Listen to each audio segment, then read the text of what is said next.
selamat siang untuk kita semua. Perkenalkan, saya mahasiswa dari Universitas Nusa Cendana, Prodi Pendidikan Kimia, atas nama Griselda Boimau, dengan NIM 19010606136,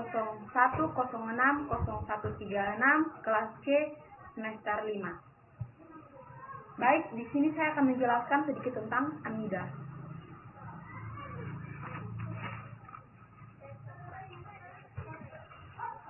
Amida atau dengan nama lengkap natrium ditrimetylsilate. Baik, pertama-tama kita lihat dulu contoh gambar dari amida. Bisa dilihat contoh gambar dari amida. Amida merupakan salah satu turunan asam karboksilat. Turunan-turunan asam karboksilat memiliki stabilitas dan reaktivitas yang berbeda tergantung pada gugus terbalik, yang berarti bahwa senyawa yang lebih stabil umumnya kurang reaktif dan sebaliknya.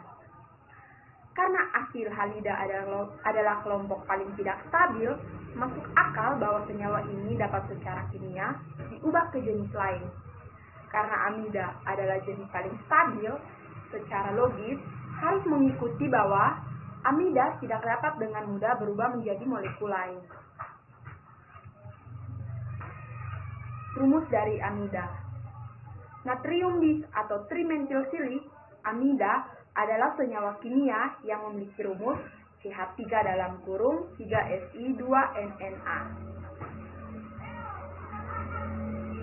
Gugus fungsi dari amida.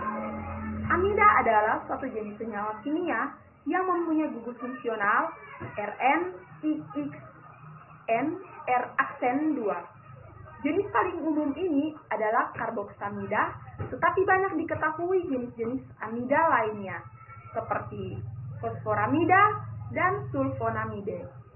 Istilah amida juga mengacu kepada basa konjugat amonia atau amida organik. Tata nama dari amida. Amida ialah suatu senyawa yang mempunyai nitrogen trisalen terikat pada suatu gugus karbonil. Tata nama dari amida yang pertama, dalam senyawa amida, gugus fungsi asil berkaitan dengan gugus negatif NH2. Dalam pemberian namanya, akhiran OAT atau AT dalam nama asam induknya diganti dengan kata amida. Yang kedua, dinamai sesuai dengan nama karboksilatnya, dikurangi akhiran OAT dan diganti dengan amida. Yang ketiga, jika pada atom N tersubstitusi gugus alkil, maka substitusi akil ditunjukkan dengan memberi awalan N di mana akil tersebut terikat.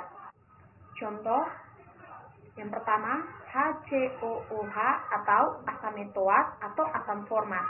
Yang kedua, HCONH2 atau metanamida formamida.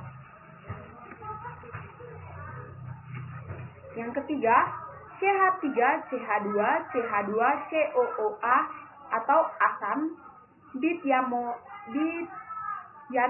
atau asam butirat. Yang keempat, CH3CH2CH2CONH2 butaramida.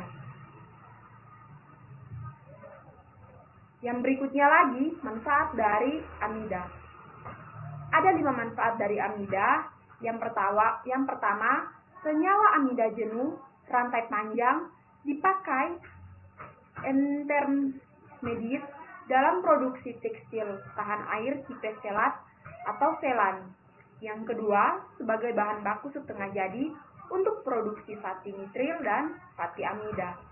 Yang ketiga, amida dapat digunakan untuk identifikasi asam yang berbentuk cair. Yang keempat, amida dapat digunakan untuk sintesis nilon. Yang kelima, memperbaiki sifat-sifat dari tinta yaitu slim, mengurangi blok, dan tag. Yang terakhir, reaksi dari amida. Reaksi-reaksi amida, yang pertama ada hidrolisis. Hidrolisis Suatu amida dapat berlangsung dalam suasana asam atau basa. Dalam lingkungan asam, terjadi reaksi antara air dengan amida yang telah berprotonasi dan menghasilkan asam karboksilat negatif NH3. Dalam lingkungan basa, terjadi serangan OH- pada amida dan menghasilkan anion asam karboksilat plus NH3. Yang kedua, pembuatan imida. Suatu anhidrida siklit seperti halnya anhidrat yang lain dapat bereaksi dengan amonia. Tetapi reaksi hasilnya mengandung dua macam gugus, yaitu gugus CONH2 dan gugus negatif COOH. Bila reaksi ini dipanaskan, terjadi pelepasan satu molekul air dan terbentuk suatu imida.